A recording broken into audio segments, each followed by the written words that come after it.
Merci beaucoup, Boris.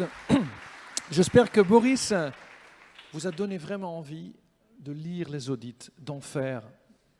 Parce que souvent, ce n'est pas le premier document qu'on va prendre. Et juste de mon expérience, quand j'ai commencé à travailler avec l'UNESCO, qui est une énorme machine des Nations Unies, très très compliquée, je me dis où est-ce que je vais commencer? C'est un peu comme les boîtes à outils qui sont là, il y a tellement de choses. En fait, les audits vous donnent exactement les bonnes questions à poser, parce que dans notre actualité quotidienne, on ne se pose pas les bonnes questions souvent. Et les auditeurs, c'est leur boulot, et ils le font très bien. Donc j'espère que vous allez vraiment commander des audits et en faire pour vous poser les bonnes questions. Ça, c'était des audits faits par des auditeurs indépendants. Maintenant, nous allons passer à l'audit citoyen. Parce que qu'est-ce qu'ils en pensent eux-mêmes, les usagers de la bicyclette? Et justement, on va en discuter avec Luc Goffinet, qui est chargé politique wallonne et fédéral au niveau du GRAC, le groupement des cyclistes, groupement d'action des cyclistes francophones en Belgique. Luc, la parole est à toi. Merci beaucoup. Alors voilà, donc nous ce qu'on a fait, c'est pas un audit, hein, on le dit souvent, donc nous ce qu'on a fait, c'est le baromètre cyclable qu'on a fait en automne dernier, c'était en fait un grand sondage à l'échelle de la Wallonie qui s'adressait à toute personne en Wallonie qui fait du vélo ou bien même parfois qui n'en fait pas. Donc on va vous expliquer un peu la méthodologie qu'on a suivie. D'abord, qu'est-ce que c'est qu'un baromètre? On n'a pas inventé l'outil, hein, donc c'est-à-dire que nous on se base sur des choses qui ont déjà été testées à l'étranger, et notamment en Allemagne, en France et chez nos voisins flamands. Alors, qu'est-ce qu'un baromètre? C'est bien un sondage, ce n'est pas un audit, c'est mené auprès de tous les cyclistes d'un pays ou d'une région. Alors, en fait, notre baromètre à nous a pour but d'évaluer la politique communale. Donc, on demande aux gens qu'est-ce que vous pensez de la cyclabilité de votre commune. Mais indirectement, on sait que ce genre de questions permet aussi de donner une évaluation de la politique régionale. Les citoyens ont du mal à faire la différence entre une voirie communale et une voirie régionale. Donc, indirectement, ils évaluent les deux. Donc voilà, c'est pour ça qu'on va aussi se concentrer sur des résultats plus globaux pour la région. Alors c'est du ressenti, hein, donc on nous a dit oui mais c'est pas scientifique. Non, c'est pas scientifique, c'est du ressenti des gens et on n'a pas sélectionné les gens de façon statistiquement scientifique, on n'a pas été chercher autant de personnes par tranche d'âge et autant de personnes par sexe et tout. Donc on a vraiment laissé les gens voter exactement comme ils le souhaitaient. Alors on va le répéter périodiquement parce que le but d'un baromètre c'est aussi de mesurer le progrès. Donc pour ce premier baromètre on ne sait pas mesurer un progrès mais on a une photo d'un instant de départ de politique vélo. C'est déjà une première information. Alors, donc, du coup, c'est un ancien outil parce qu'en fait, ce baromètre est mis en place en Allemagne depuis pas mal de temps et il est répété tous les 2 ans par nos voisins germaniques. Alors, il y a d'autres baromètres. Alors, je vais vous expliquer un peu comment fonctionne le baromètre flamand parce qu'on a eu souvent la question, mais pourquoi vous n'utilisez pas le même modèle que le Fietsverband? On aurait comme ça un baromètre belge. Le problème, c'est qu'on a des niveaux de politique vélo très différentes, on n'est pas au même endroit sur la route, sur le chemin du vélo, et les questions du baromètre flamand sont bien adaptées aux réalités d'une politique vélo d'une commune flamande. Par contre, ce n'est pas du tout adapté aux réalités d'une politique vélo wallonne, où parfois il n'y a pas de politique vélo du tout. Donc voilà, en Flandre, on pose 15 questions en fait, en 3 thèmes, confort, infrastructure et communication. Ils ont eu 20 000 réponses, donc ils l'ont fait plus ou moins en même temps que nous, en automne. Et donc, paradoxalement, ils en ont eu moins que nous, proportionnellement à la population de nos 2 régions. Alors, il y a 133 communes flamandes qui ont pu être classées, c'est-à-dire qu'il y avait au moins 50 réponses dans ces communes-là, sur 300 communes. Et en fait, en Flandre, pour ne pas comparer des grandes villes comme Gand et Anvers avec des petites communes rurales, ils ont 3 catégories de taille de population. Comme ça, on classe les communes par taille, aussi dans le classement. Alors, le baromètre, comme tout baromètre, en fait, permet de donner une note pour chaque question, pour chaque thématique, et à la fin, une note globale moyenne pour chaque commune. Et alors après, si on prend la note de toutes les communes flamandes, on peut même avoir une note moyenne pour la Flandre. Et donc, bon, voici le bulletin de la région flamande en 2019. La note, elle est tout en bas, mais vous ne la voyez pas, c'est 6 sur 10. Donc voilà, on a toujours cette image que tout va bien au nord du pays, et que la Flandre, effectivement, est un exemple inspirant. Mais il y a encore, même chez eux, des choses à améliorer. Alors voilà ce que ça donnait aussi en termes de couverture. Donc chez eux, en gris, c'est les communes où il n'y avait pas 50 réponses. Et c'est étonnant parce qu'on se dit qu'en Flandre, tout le monde fait du vélo partout. Donc comment se fait-il que des communes n'aient pas eu 50 réponses? Mais Souvent, c'est parce qu'il n'y a pas de présence du Fitzjohn localement pour motiver les gens à répondre. Alors en vert foncé, c'est les communes flamandes qui font mieux que la moyenne, et en vert pâle, c'est les communes qui font moins bien que la moyenne. Donc voilà, c'est une indication. On ne va pas s'étendre outre mesure là-dessus, mais on n'a pas pu retenir ce modèle de baromètre parce que les questions n'étaient pas suffisantes pour vraiment cerner une politique vélo au niveau d'un pays ou d'une région où on commence. Donc ce qu'on a fait, ah oui, en Flandre aussi, il y a quelque chose qui est original, c'est que il y a bien 3 catégories en fait, de communes à la fin. On peut classer toutes les communes dans 3 catégories et alors on décerne un prix dans chaque catégorie. Donc il y a 3 communes, Fitzgemeente ou Fitzstad, qui reçoivent un prix. En général, c'est au congrès du vélo. Et le prix n'est pas décerné seulement selon les votes des gens. Il est aussi décerné parce qu'il y a un jury il y a un jury qui étudie en fait les 3 premières communes de chaque catégorie et ça permet de décerner un prix à la meilleure des 3. Et donc ils vont voir sur le terrain vraiment la politique vélo. Et même s'il y a un indicateur, le vote populaire est un indicateur important, il y a un bureau d'études qui se penche là-dessus. Et les 3 communes qui ont été retenues en fait en 2020 comme étant les 3 meilleures communes vraiment au sens d'un bureau d'études et du ressenti de la population, c'était Courtrai, Daines et Boekhout. Donc s'il y en a parmi vous qui souhaitent faire des visites de terrain, voilà 3 communes inspirantes en Flandre dans lesquelles vous pouvez aller sans problème. Alors nous, notre modèle plutôt, ça a été le baromètre français, parce que nous avons plus ou moins le même stade de développement de politique vélo qu'une commune française ordinaire. Il y a beaucoup de communes en France qui ne sont pas plus avancées que les communes wallonnes. Même si en France, il y a des villes championnes du vélo, hein, Strasbourg, Grenoble, La Rochelle, il y a des villes inspirantes. En fait, il y a aussi dans la majorité des communes françaises peu ou pas de politique vélo. Donc c'est un bon baromètre parce que les questions correspondent bien à ce qu'on pourrait poser comme question en Wallonie. Et l'avantage aussi d'adopter un modèle de questionnaire qui est le même qu'en France, c'est qu'on peut après aussi classer une commune wallonne par rapport à des communes de même taille en France. Parce que souvent, ici, si on prend nos grandes villes, on a Liège et Charleroi, eh bien c'est compliqué de dire Liège et Charleroi, est-ce qu'on peut faire mieux? Mais il faut pour ça trouver une commune de même taille en France pour pouvoir montrer qu'on peut faire mieux, effectivement. Alors, donc dans le baromètre français, il y a 26 questions qui sont réparties en 5 thèmes. Pour chaque question, en fait, on a une échelle de 1 à 6. Bon, les gens ne donnent pas un numéro, ils répondent simplement c'est bien, c'est très bien, c'est excellent, et ça permet de donner une note chiffrée derrière.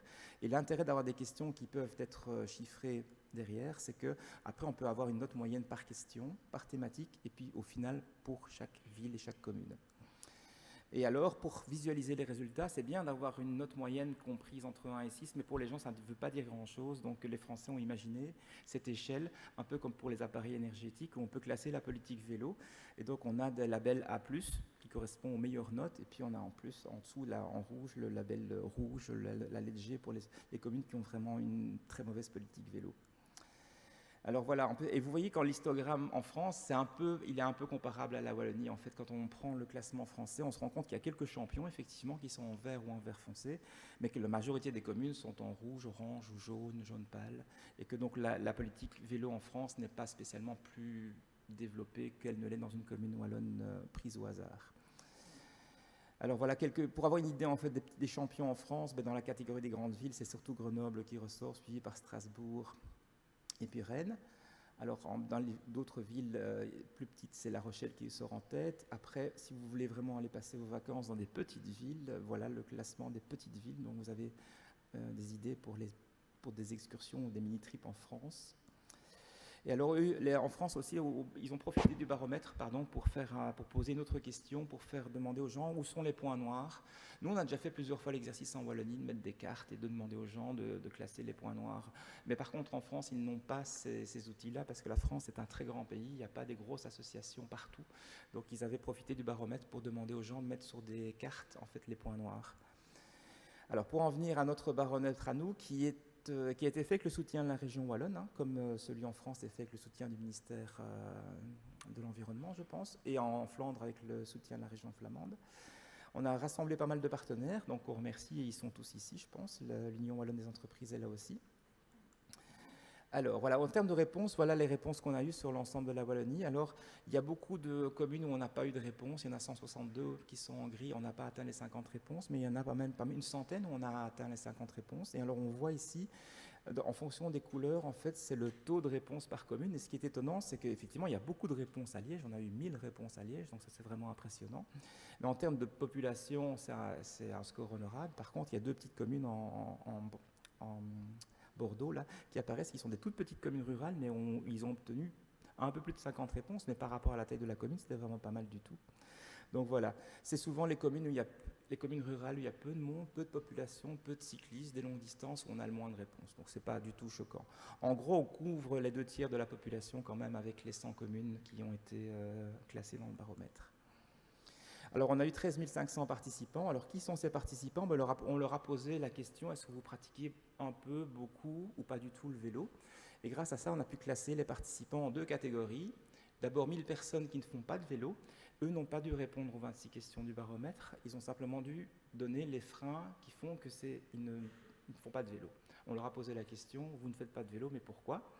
Alors, dans les 12 500 autres personnes qui font au moins du vélo quelques fois par an, eux, ils ont eu accès à toutes les questions de politique vélo. Alors, les freins au vélo, principalement, quand on regarde un peu ce qui revient le plus, c'est clairement le manque d'aménagement, l'insécurité, les véhicules motorisés. Alors, il y a une raison pour laquelle on ne sait pas faire énormément de choses, c'est la distance entre le lieu de domicile et le lieu de travail. Donc voilà, donc clairement, c'est les aménagements, l'insécurité, le trafic motorisé à certains endroits qui est trop rapide ou trop dense et qui ne permet pas de faire du vélo. Alors, on a parmi les gens qui ont répondu, en fait, voilà un peu la répartition de comment les gens se jugent eux-mêmes. Donc certains se jugent experts du vélo, d'autres débutants. On a en gros des gens qui sont quand même à l'aise à vélo. On n'a pas eu beaucoup de débutants qui ont répondu à nos questions. Alors quel type de vélos sont utilisés? Effectivement, c'est le vélo classique qui prend le plus de place. Mais ce qui est intéressant de voir, c'est que dans les 12 500 personnes qui ont répondu, quand même 43% font au moins de temps en temps du vélo électrique. Donc ça corrobore un peu la statistique des ventes, à savoir qu'un vélo sur 2 qui est vendu en Belgique maintenant est un vélo électrique. Et donc ça veut dire qu'il y a vraiment si pas un engouement, en tout cas une nécessité de faire certains déplacements en Wallonie en vélo électrique. Donc on est content d'ailleurs d'avoir des primes majorées pour ces types de vélos par la région. Alors, quels sont les usages principaux du vélo? Bon, là, on voit effectivement des usages qui ont l'air d'être des usages de loisirs et de sport, qui sont en vert ici sur la diapositive. Mais en fait, quand on creuse, ce sont les usages utilitaires qui ont dominé dans le sondage. Donc, si on prend les gens qui ont répondu uniquement pour faire du sport ou uniquement pour faire des balades ou uniquement des balades et du sport, en fait, on n'a que 20% des répondants. Ce qui nous rassure beaucoup parce qu'on ne tenait pas du tout à faire un sondage de type Ravel ou de type vélo sportif en Wallonie. Alors, on avait posé une question très générale, peu importe la commune où on habite, on se rend quand même compte que 13% des gens ont un vrai problème de stationnement au domicile. Soit ils n'ont pas de solution, soit ils le laissent sur la rue, ce qui est vraiment très insécurisant. Et il y en a aussi encore une partie qui doivent monter leur vélo à l'étage ou le descendre à la cave. Et en fait, donc ça veut dire qu'un tiers des Wallons ont un vrai problème de stationnement vélo à domicile. Et ça, c'est quelque chose qu'on essaie de remonter aux communes. Sans stationnement, en fait, si vous devez aller chercher votre vélo à la cave chaque fois que vous voulez faire un déplacement, en fait, c'est dissuasif. Vous ne le faites qu'occasionnellement. Donc c'est vraiment important de résoudre cette question du stationnement à domicile. Alors, qui sont nos cyclistes? Alors, nos cyclistes, souvent, on est à l'image, les cyclistes ne sont pas des automobilistes, c'est 2 castes, 2 classes séparées complètement, 2 tribus qui ne se parlent pas. Or, en fait, ici, 90% des gens qui ont répondu au sondage, qui se déplacent à vélo, ont un véhicule. Donc, c'est pas du tout, il n'y a pas cet antagonisme nécessairement entre cyclistes et automobilistes en Wallonie. On n'a pas fait le sondage à Bruxelles. Et alors aussi, quels sont les autres modes de transport empruntés par les cyclistes? Ils prennent un peu plus les transports en commun que la moyenne, ça c'est rassurant. Donc ils sont des partisans plutôt de l'intermodalité. Et il y en a juste quelques-uns, 3/4 d'entre eux, qui ne pratiquent pas d'autres intermodalités qu'avec la voiture. Voilà, alors si on prend vraiment l'avis simplement, on posait une question après les 26 questions, on posait une question très générale. Quel est votre avis sur la cyclabilité de la commune? Et là, en fait, on a synthétisé les 12 500 réponses et on a quelque chose qui est quand même un bulletin assez sévère pour la Wallonie en général, c'est qu'il n'y a que 6% qui trouvent que les conditions sont bonnes ou très bonnes pour circuler à vélo en Wallonie. Toutes communes confondues, hein, donc sur 12 500 personnes. Il y en a 17% qui les trouvent acceptables, mais en gros, les 3/4 sont vraiment assez dépités par les conditions de circulation globalement en Wallonie à vélo. Donc, ce qui donne une note générale du vélo, si on applique la méthodologie française au baromètre, clairement défavorable au vélo, en note générale, hein, sur l'ensemble de la Wallonie. Alors, si on creuse un peu la note qui n'est pas très favorable, donc plutôt défavorable au vélo, on regarde dans les 5 thèmes qui sont ceux constitutifs du baromètre et on se rend compte qu'il y en a 2 où la note est plus sévère, c'est la sécurité, et l'autre, c'est l'attention, l'importance donnée au vélo par la commune. Donc on a vraiment d'un côté la sécurité routière et de l'autre la gouvernance. Si les communes n'écoutent pas ou ne font pas de politique vélo ou ne sont pas vraiment attentifs aux besoins des usagers, ne leur demandent pas régulièrement leur avis, les gens sont frustrés et ils votent en ce sens aussi. Alors dans le baromètre, les attentes générales des cyclistes, en fait, c'est d'avoir un réseau cyclable continu. Ça, c'est la première demande, hein, c'est continuer et sécuriser. La deuxième, c'est de l'entretenir. Et la troisième, c'est qu'il soit rapide et direct. Alors, donc, la première, c'est pas d'être rapide et direct, mais c'est bien de l'avoir aussi en tête, parce que souvent, on nous fait passer par des itinéraires sécurisés, mais qui sont des fameux détours, et donc du coup, avec des pentes parfois, ou des revêtements pas top, et donc du coup, en fait, ces itinéraires ne sont pas du tout attractifs pour les déplacements à vélo. Et alors, les autres attentes, c'est le stationnement qui revient encore, effectivement. Le stationnement vélo, sans stationnement, imaginez qu'il n'y ait pas de parking pour votre automobile. En fait, il y a plein d'endroits où vous n'iriez plus parce que ce serait juste l'enfer. Vous devriez aller vous garer à 1 kilomètre, donc en fait, c'est inutilisable. Donc voilà, le stationnement. Et puis la question des vitesses revient quand même assez souvent. Alors, on avait posé aussi une question assez générale. Pour vous, est-ce que c'est important d'être séparé du trafic ou pas ? Et ça, c'est une question qui est indépendante d'habiter à Liège ou à Nu ou bien encore à Neuchâtel. Et là, vraiment, franchement, la séparation revient quand même majoritairement, en tout cas quand il y a beaucoup de trafic. On n'a pas été plus loin, il faudrait creuser cette question. Évidemment, si on est sur une route de campagne où il n'y a personne, ou sur une petite route en zone 30 ou une zone de rencontre, on n'a pas besoin de séparation, ça c'est clair. Mais en tout cas, c'est quand même une demande qui est importante. Alors pour les questions générales, j'ai extrait une question du baromètre parce qu'elle concerne plutôt la région. Donc on avait demandé aux gens comment ils se sentent sur les axes principaux, comment ils se sentent sur les voiries résidentielles et comment ils se sentent dans les giratoires et les ronds-points. Et au niveau de la circulation sur les grands axes, c'est là que la note est la plus sévère. Les grands axes étant principalement des routes régionales et parfois des routes communales qui servent de liaison entre deux entités. Alors la circulation des enfants et des seniors, c'est clair que les gens ont jugent déjà très sévèrement la sécurité, mais alors si on dit qu'on doit rouler à vélo de 8 à 80 ans, là c'est encore plus sévère. Franchement, la plupart des Wallons considèrent que ce n'est pas possible, qu'on n'est pas encore à la cyclabilité pour tous, même quand il y a des pistes cyclables. Et au niveau de la participation citoyenne, il y a encore beaucoup de communes où il faut vraiment tirer les communes pour que ça se passe. Alors voilà, parce que j'ai beaucoup parlé de la région en général, mais il y a beaucoup de gens qui viennent ici des communes. Donc si vous n'avez pas encore vu le classement du GRAC pour le baromètre cyclable, voilà. Donc ici, c'est la carte des 100 communes avec les couleurs qui correspondent plus ou moins à leur score. Il n'y a que 2 communes qui sont en vert pâle. Et c'est donc ces 2 communes qui sont moyennement favorables au vélo, mais c'est les 2 meilleures en Wallonie par rapport au classement. Et alors, c'est Marchand-Famenne et Ottigny-Louvain-la-Neuve qui ressortent du classement.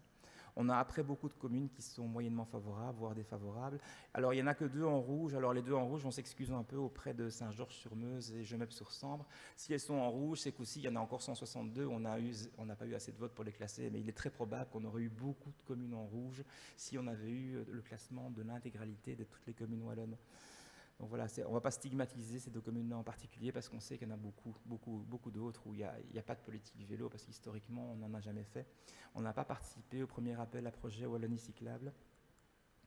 Alors voilà, au niveau des podiums, donc pour les grandes villes, ça donne Namur en tête, mais avec une note très moyenne. Donc Namur est moyennement favorable au vélo, mais ça suffit pour être premier en Wallonie. D'accord.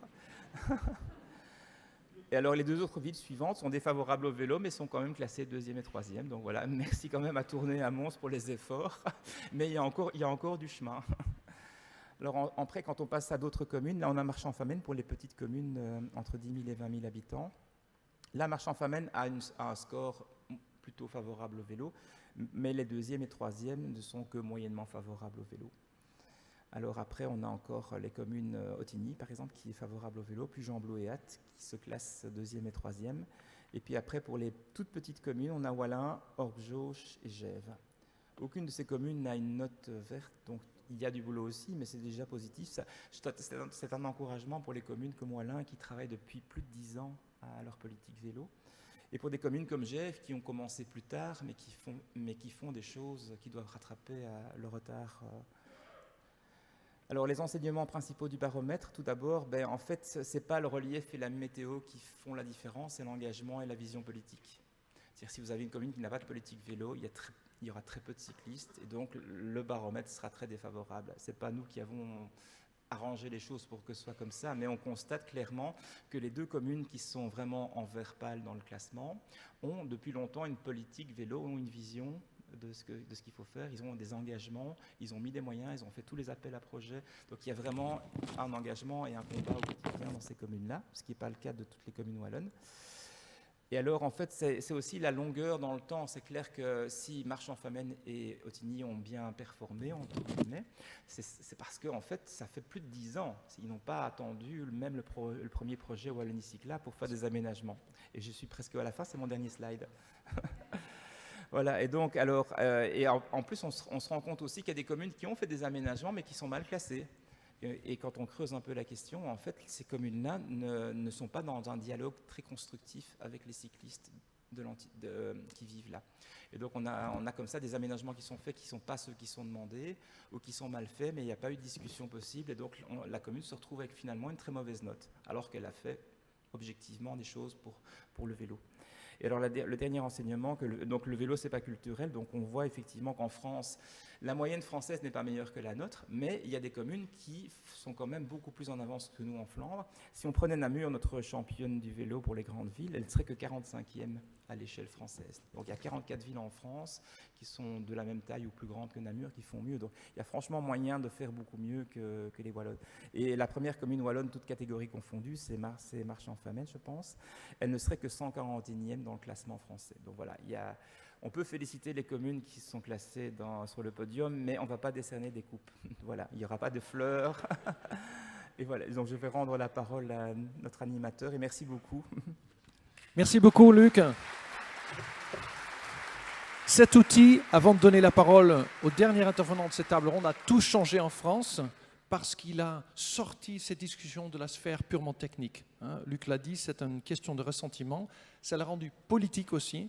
Et surtout, ça a intéressé beaucoup la presse. Donc c'est vraiment, ça a tout changé en 2017. Et moi, j'espère vraiment qu'ici, en Wallonie, ça va être la même chose. Alors, on va passer au dernier intervenant. C'est Alban Bouvy. Vous êtes où?